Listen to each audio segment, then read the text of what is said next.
Why would somebody think it is worth it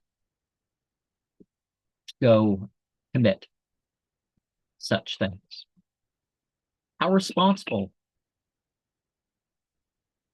would each member of the group be in such behavior?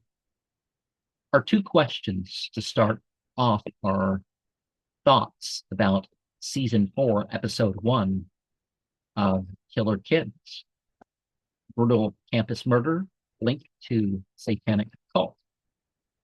Sometimes people don't think it's worth it after the worldly consequences start to hit them, which would cause one to question the satanic nature of it all. That maybe it was attached to that, but certainly that wasn't the main thing, like people might want to think. And as far as group punishment goes, well, if people gang up on somebody,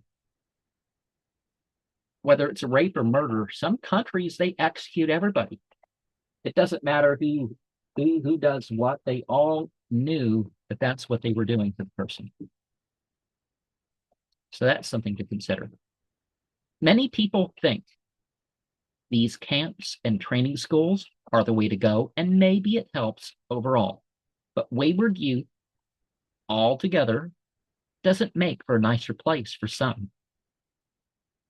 And on top of that, some people will regress or even lose their life somehow in the short or long term because they were sent to such a place. People think that individual cells will make things safer, and it may not, because sometimes that just makes them more prey to the people who run things, or it may be done in a way that makes people more wild, you could say, when they get out of their cells or rooms. People will be more converted to the social group or the relationships than some novel religious arrangement.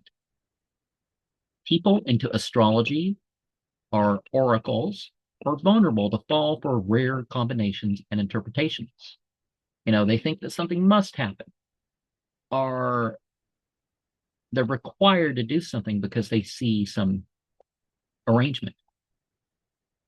Sometimes the animals are the vehicle to receive the offerings.